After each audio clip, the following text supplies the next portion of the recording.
a lot more powerful. And again, there is underlying hardware support on a lot of devices to do this.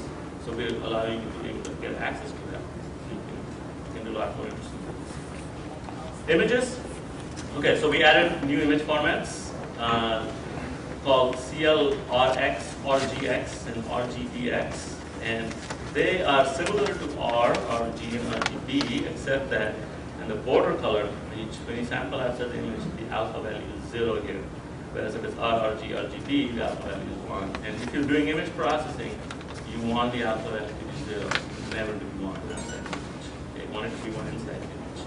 And then we added the mirror to repeat. This is in GL and DX. This is the thing that flips your image at every individual.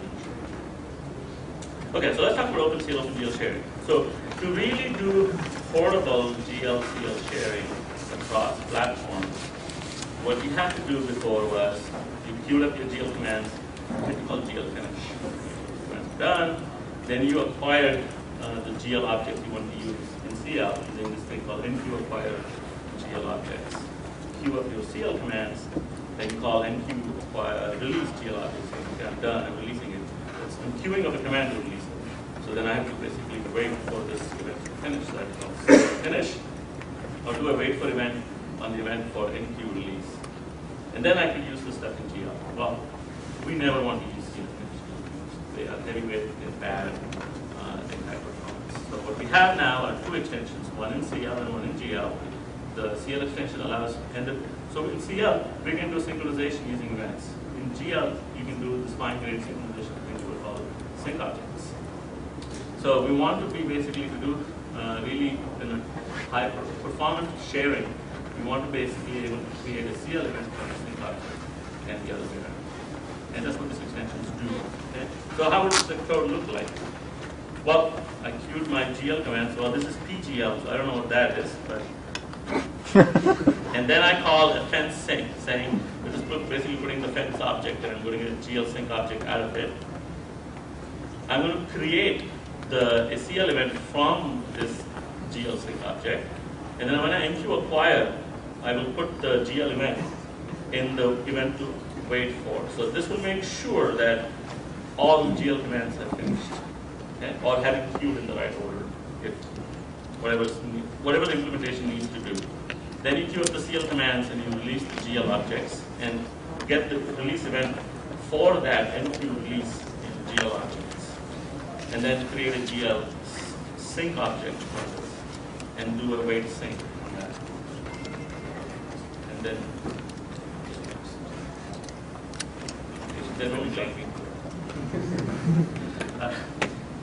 in some way, OpenCL is a portable high-performance compute framework, so it allows you access to all the compute devices. That was one of the goals. We wanted to make sure we can do that. We wanted to define an efficient parallel programming model. I think we have done. Define the accuracy of the computation and what the hardware requirements are. We use that to drive future revisions of OpenCL. In 1.1, we added a number of features based on feedback from you guys. And really, this is the open channel by the Thank you. Thank you, Neil. Hi, right, yeah, great. So I'm Benedict Gaster from AMD, and over there is Yaki from G-Remedy, and we're going to do a joint presentation together. So I'm going to talk a little bit about some work we've been doing in physics, games physics simulations, in particular clock simulation, and then Yaki's going to come and say, well, what happens if your simulation went wrong, or you needed to, everyone needs a debug program. Certainly my programs always need debugging, and G-Remedy is a way of doing that and helping with that. I want to start off with some acknowledgements. There's contact information for both Yaki and myself, but none of this work would have been possible without many, many people, but in particular, a co-op that we've had working from us from UC Davis, who did much of the software rendering. This is all implemented as an OpenCL rendering system inside there, although I'm not going to talk about that today. What I'm really going to talk about is a clock simulation. And that was done by one of our, I think he's in the audience, but maybe not, but Lee Howes. And he originally did this in direct compute, and I've been working with him to move to OpenCL and everything. And so he needs a big round of applause for this. Okay, so what have we been doing at AMD? Well, we've been looking at games physics. There's lots of games engines out there. Games physics is an emerging thing, it's becoming more and more important. And the Bullets physics engine is one of these ones. It's a popular physics SDK. Z license, and so that means you can take the source, do whatever you like with it, integrate that. And it's developed and led by a chap called Owen Cummins from Sony, and so I can't take any credit for that. And it includes all the obvious things. In particular, it has rigid bodies, ragdolls and stuff, and also it has soft bodies and cloth and rope and deformable volumes. And so what we want to do, what we started to work with the bullet stuff was we wanted to see how much we could accelerate the cloth. We're actually doing fluids as well, but I'm not going to talk about that today. Both using OpenCL and direct compute. In the end, we don't really want to make a choice for those developers. We just want to show you how to do that in both of those technologies. Today, I'm going to talk about the OpenCL implementation, but equally the direct compute one works too. And it's a fully open source contribution, so it's in the public tree today. You can go and download it. We're still doing more optimizations.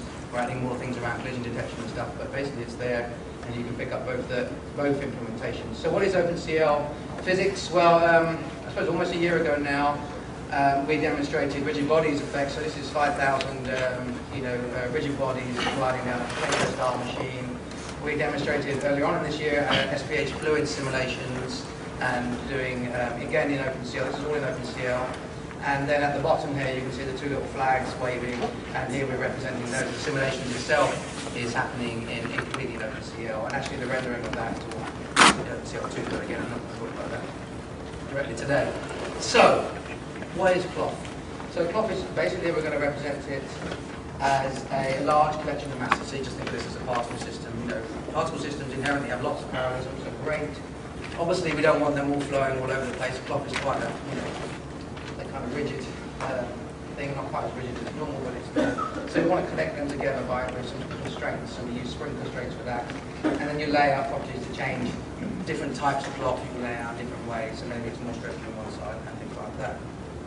And so we basically have three types of springs that connect the particles here are the masses of the objects, the blue dots. And then we have a structural thing which gives it the overall shape of the cloth and everything. So that's the first type of one. And then we want to be able to stop it from ripping apart like that, so shearing. So we have shearing constraints. These are a little bit less strong than the outer ones. And then finally, of course, to make a piece of cloth interesting, to make it end up top, we want to be able to fold it and bend it, all those sorts of things.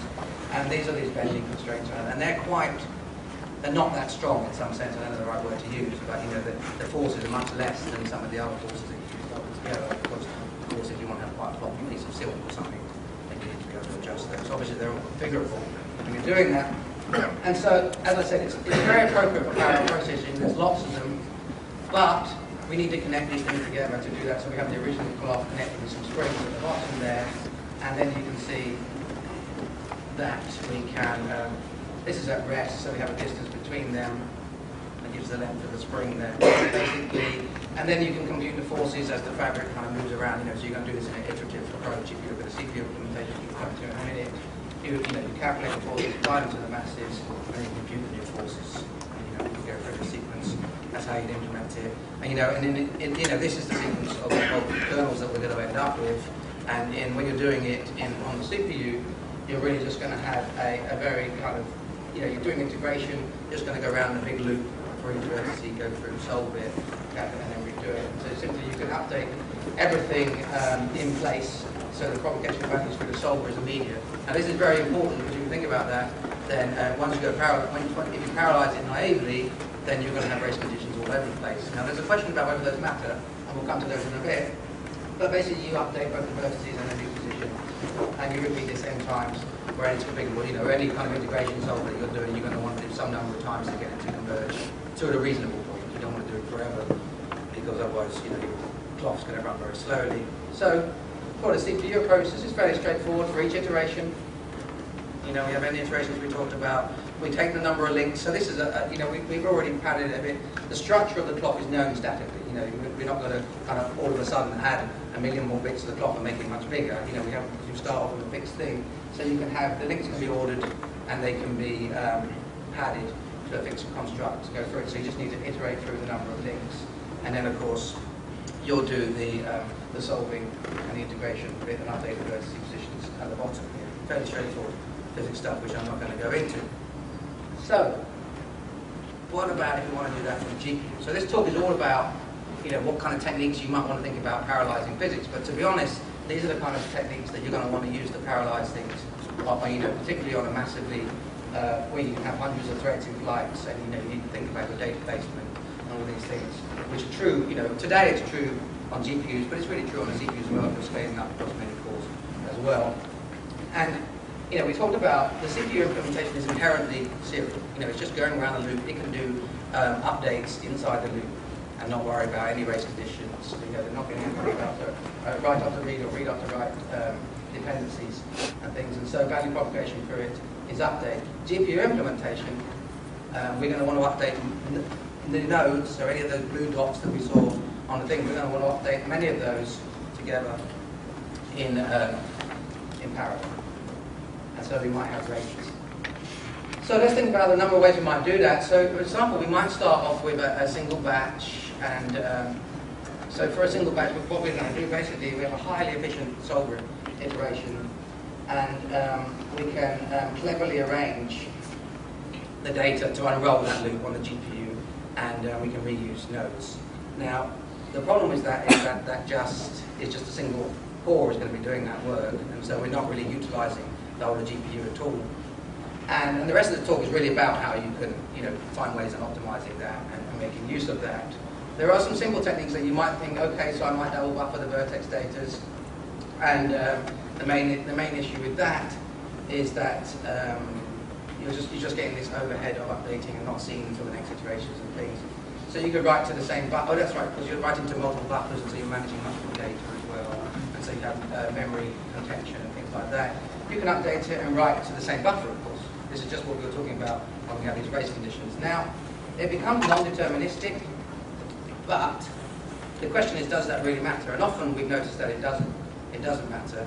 The real problem with this implementation, and this is the thing that you need to think about, the GPUs, and even when you're programming for SSE, are a collection of, they're vector machines. They're wide, simple machines. For us, we talked about wavefront, and someone else has, the warps. And these are 64 wide for us, and so these are quite wide. So if you imagine that these ones on the number of links that are coming out of the red dots are much less than the number of links that are coming out of the blue dots. And so we can have a high overhead here, is that we're starting to do thread divergence because we're checking, if I'm a blue dot, I need to do a lot more work than if I'm a red dot. And so if we're running that in the same parallel, running them together in lockstep, which is what a vector will mean, then the red ones are going to be they're just going to be turned off all the time, so you're not fully utilizing what you're doing. And so this is what happens. And you can see that when you have a very complicated mesh, you're going to end up with lots of arbitrary kind of these dots having different characteristics and different types of things. So what we've shown that happens with this is that we found that the solver is too slow to converge. And so even without the divergence, even if we didn't have the divergence of every node at exactly the same number of links, we found that the solver takes a long time to converge, not diverge, sorry. And one of the main reasons is that it's slow to propagate values for the things, and it turns out that there's some stability problems as well around that. So we very quickly determined that this wasn't going to be a reasonable solution going forward. And so what we decided to do instead was that we have this notion of batching. And so I should be clear that we didn't invent the notion of batching. I think we've got some new ideas and extended it. There were some great papers, even in SIGGRAPH the last few years, from some other companies like Intel, for example, had some batching papers around physics and stuff that we originally were inspired by. And then what the idea is that you use graph coloring to start coloring things that can be independent. So if you see this is a batch here, you can see that the links that are colored here really are separate from one another. So here there aren't any of these touching it, so I'm going to do some more coloring. This will add another batch. This will add another batch. And then we can keep going and we get 10 batches. And basically the idea is that you dispatch a batch, process that in parallel. Anything that's inside a single batch can be done in parallel, and then you have to synchronize, go back, do the next batch, and you keep going around.